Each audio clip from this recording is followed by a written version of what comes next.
the two souls of a single spirit. This is not merely a history of battles and treaties, but a spiritual tale of two souls born from the same lineage. It is the story of two peoples who, for centuries, shared blood, language, and culture, yet whose paths diverged and then intertwined in a profound dance of conflict and reconciliation.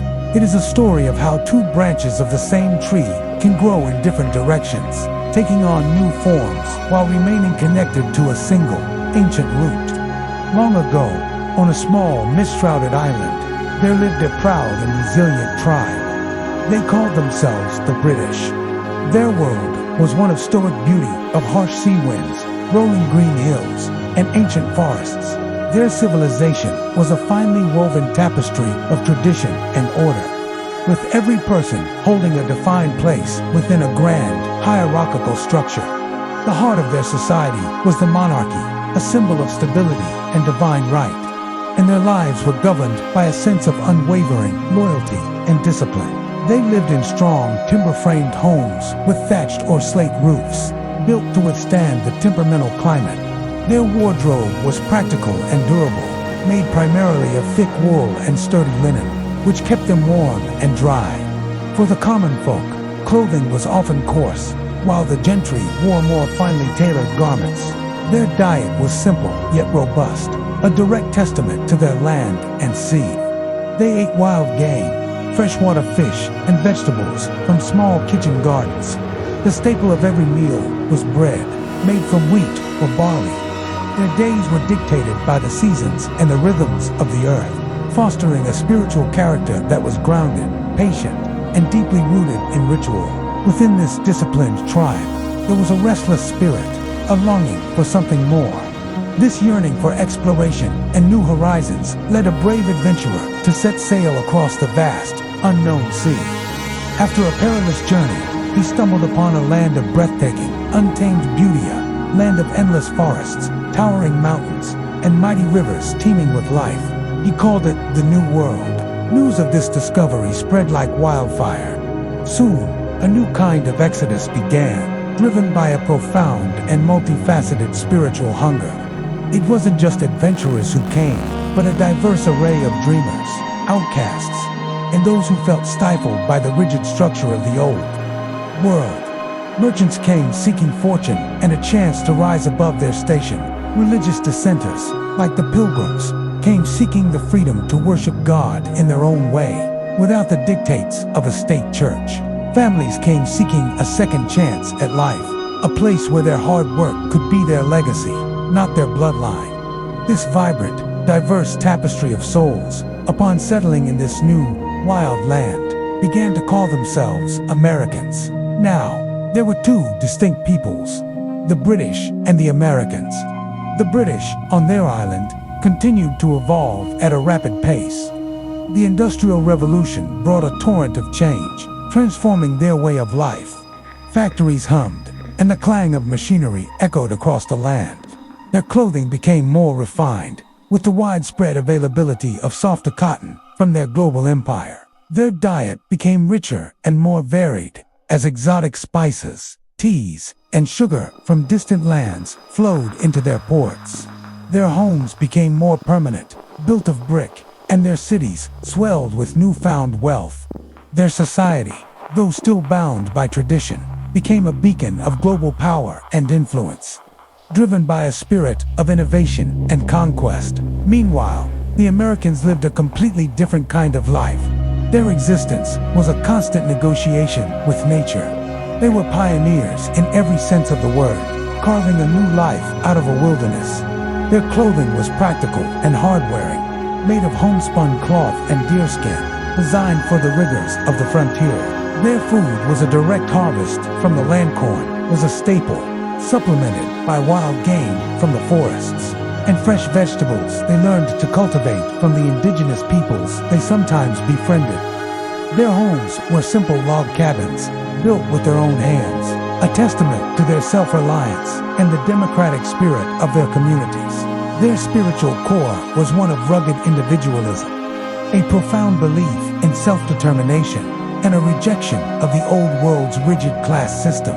The relationship between these two peoples was like that of a parent and a child.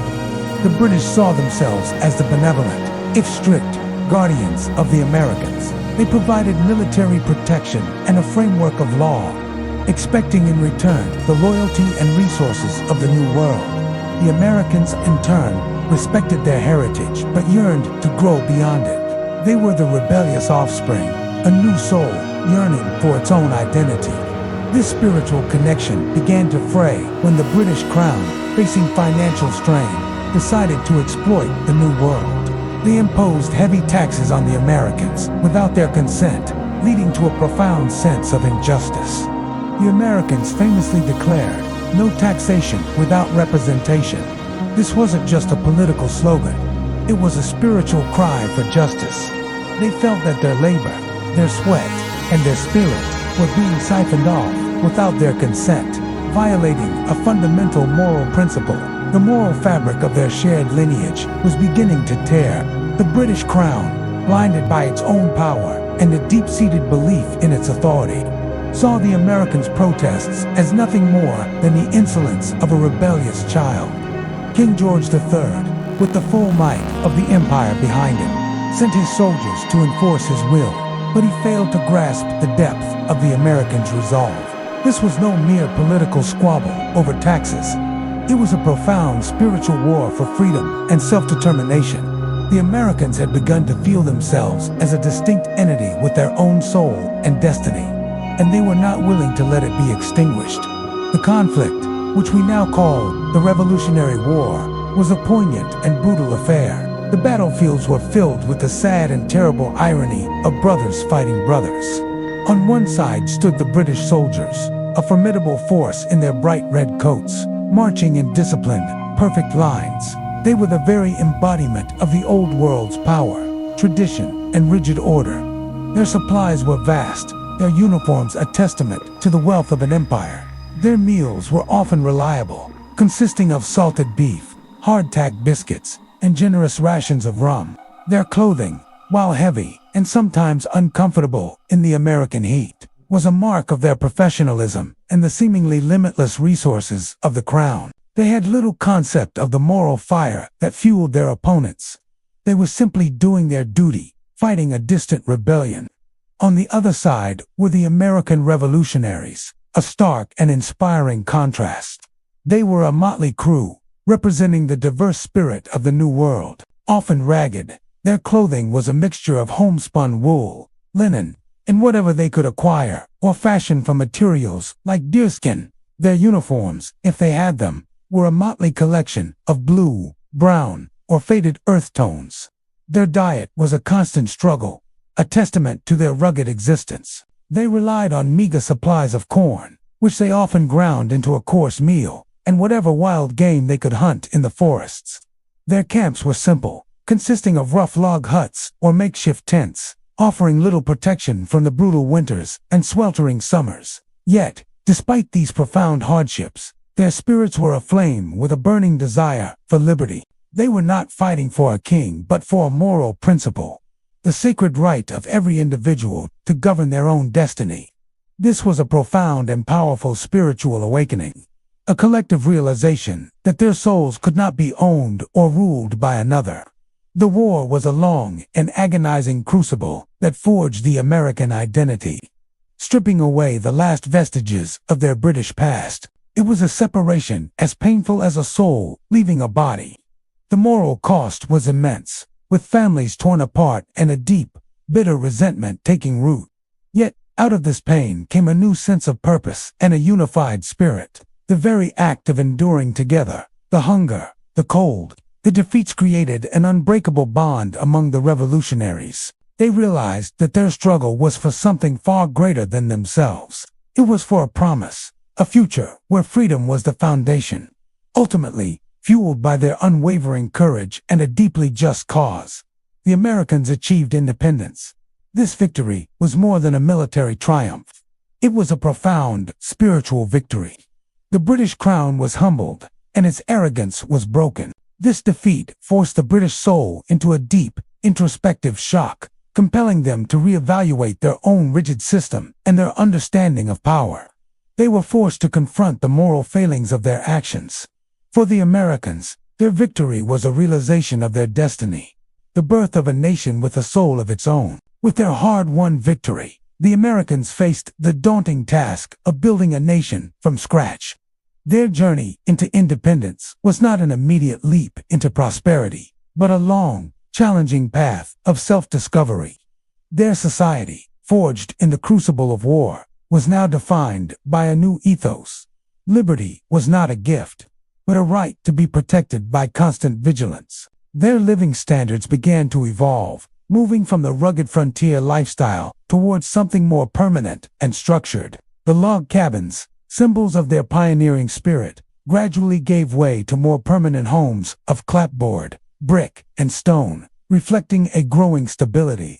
Their diet became a vibrant fusion of European and indigenous cuisines, a true melting pot of flavors. Dishes made with corn, a native staple, were now complemented by recipes for bread, stews, and roasted meats from their ancestors, while the American spirit of innovation led to entirely new culinary creations. Their clothing, once a mix of military uniforms and homemade deerskin, evolved to reflect their new national identity. They adopted simpler, more democratic styles, favoring practicality and comfort over the elaborate fashions of European aristocracy. Their new republic, with its focus on hard work and self-reliance, became a beacon of hope for people around the world. The British nation, too, was profoundly changed by the war. The humbling defeat forced a deep introspection. They realized that their power was not absolute, and that their rigid, class-based system had sown the seeds of its own destruction. The loss of their most valuable colonies spurred a significant moral and political awakening. This defeat ultimately led to a gradual, but irreversible, shift in their own governance, moving away from absolute monarchy towards a more democratic, parliamentary system. They came to understand that true governance is not based on force, but on the consent of the governed. A lesson learned at a great cost. The once proud British soul, forced to confront its own arrogance, began a slow but steady journey toward greater empathy and justice.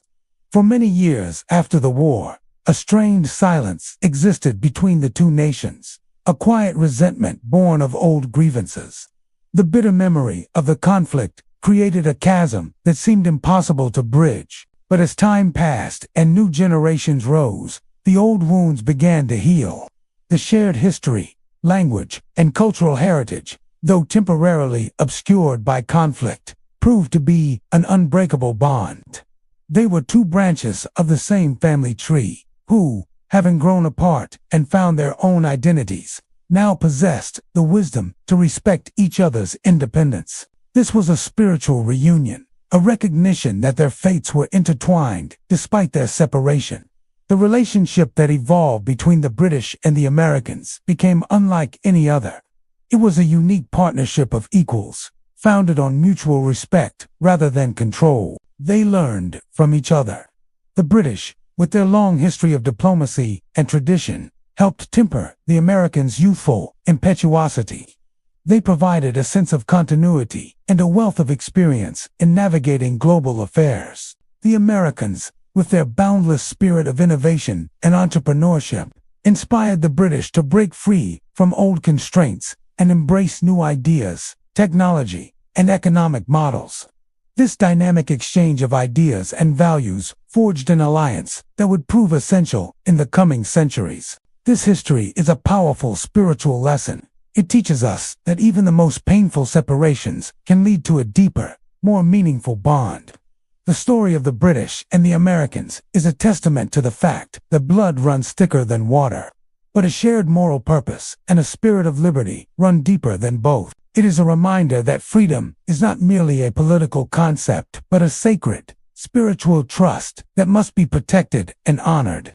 It reveals that the true strength of a relationship lies not in power and dominance, but in mutual admiration and a shared moral foundation. The Americans and the British learned this profound truth through a bitter, costly war, and that hard-won lesson cemented a bond that has endured for centuries, transforming a relationship of domination into one of eternal partnership. My friends, Thank you for lending your ears and your hearts to this story. It's truly a gift to share these words with you. If this tale resonated with you and you'd like to journey with us again, please consider subscribing to the channel. It's the best way to ensure we can meet again for another story. Until then, take care.